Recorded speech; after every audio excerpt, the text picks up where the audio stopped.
Hello, everyone. Welcome to the second episode of Tax Table Talk. This is our office's quarterly podcast where we highlight information that's so important, we believe, to the citizens of Leon County. I am Misha Brooks Black. In my day job, I am the Chief Deputy of Tax Administration and General Counsel. And we have our host, Mrs. Maloy, and our wonderful and distinguished Customer Service Manager in our Metropolitan Office, Kiana.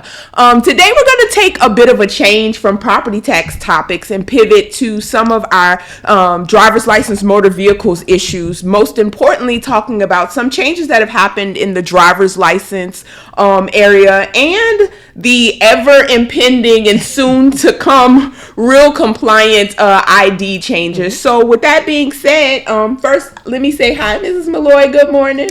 Good morning, Misha. Hi, Kiana. Good morning. Good morning. So, yeah, we got great feedback on the last time we had this podcast. And so I'm excited to see what everybody has to say about this thing that I think impacts more people. Last time we talked about property taxes, we're talking about a specific area of people that are impacted. When we talk about driver's license and motor vehicles, that's everyone. So with that being said, we're going to use this tool to help our learners learn a little bit more about that. Mrs. Maloy? Okay, sure. Good morning, everyone, or good afternoon, whatever time you're listening to this.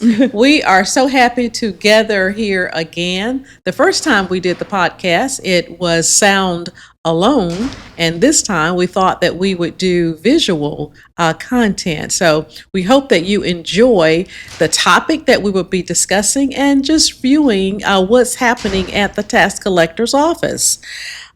Thank you for the hard work that the team is doing to put this together to bring to you, the citizens. And for the citizens, we certainly hope that you get value out of the updates that we will be sharing with you today.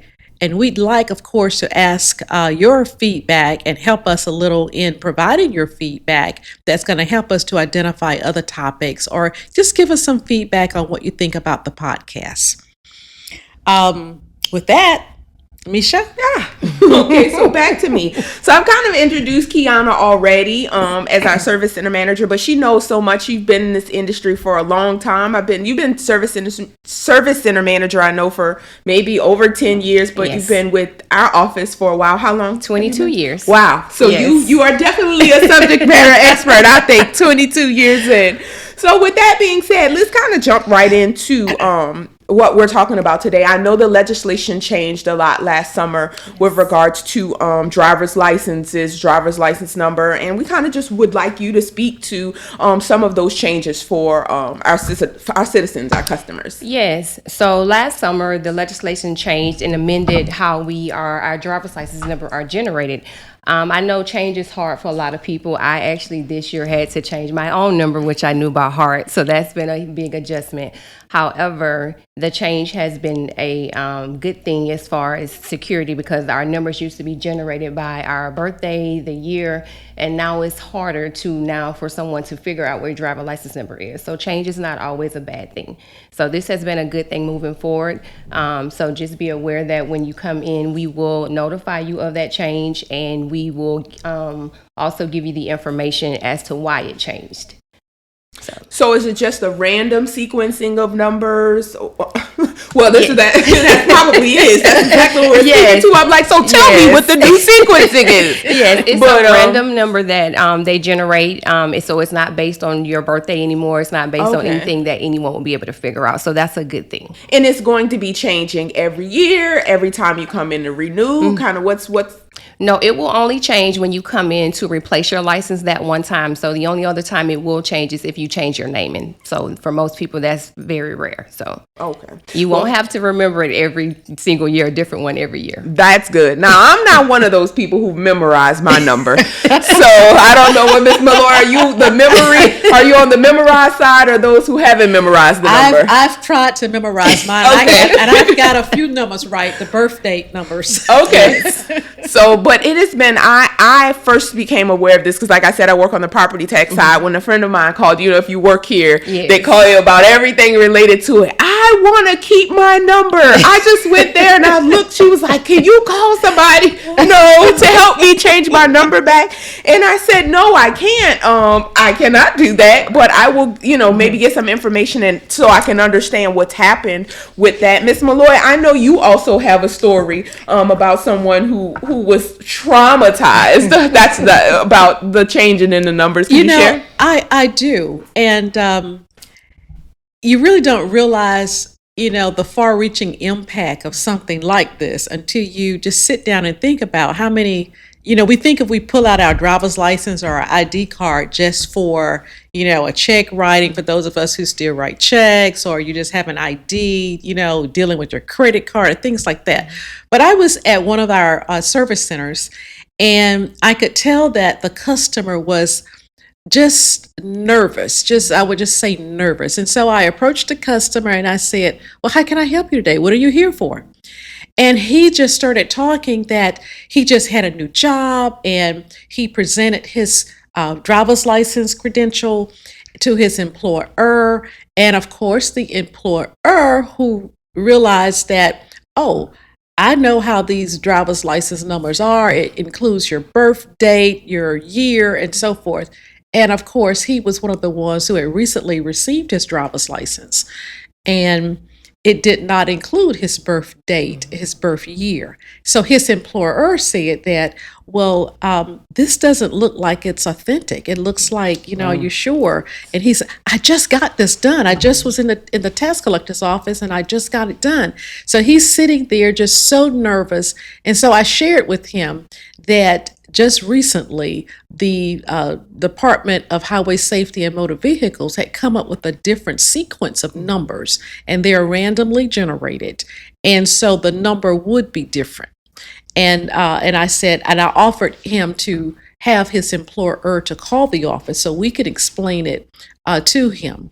And so if any of you are in a situation like that, we want you to call us. I have your employer or anyone who's questioning to call us, and so that we can explain the situation. Absolutely. Yes.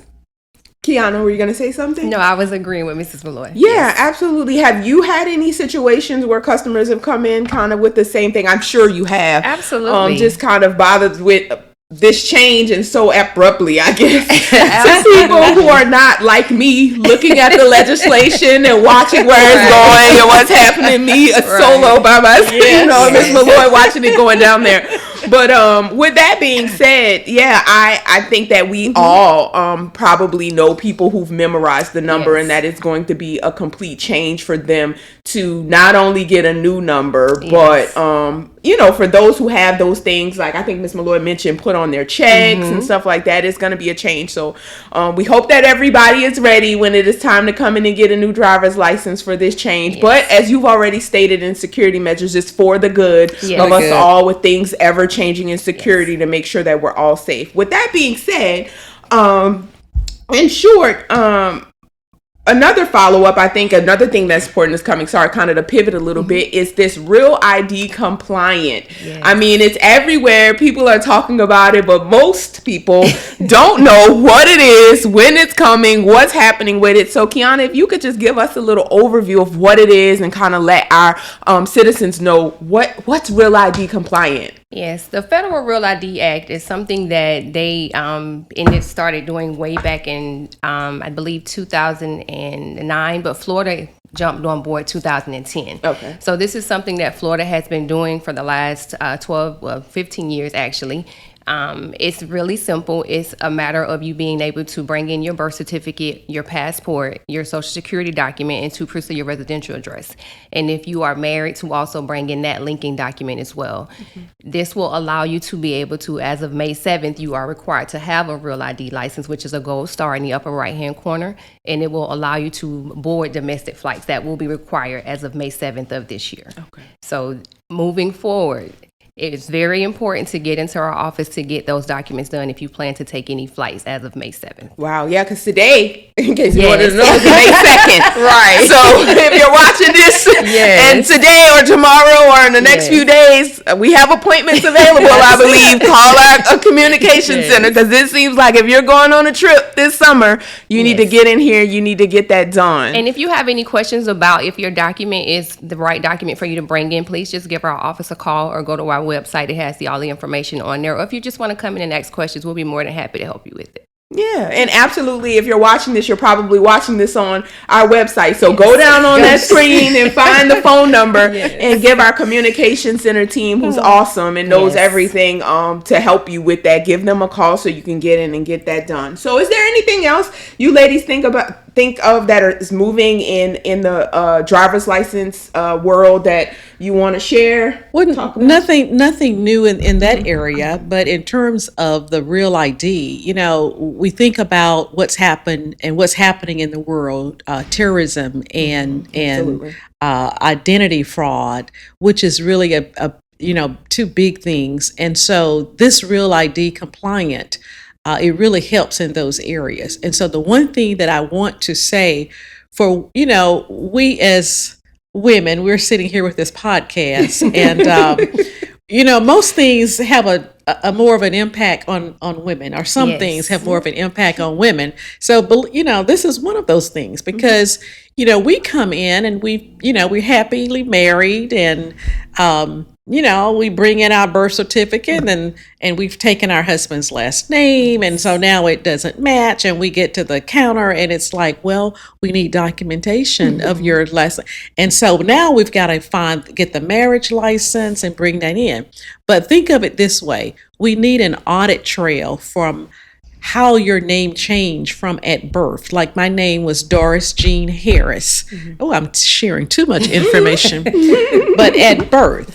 And so now my name and my official name is Doris Harris Maloy. So I had to bring in my marriage license to show the Maloy was added to my name.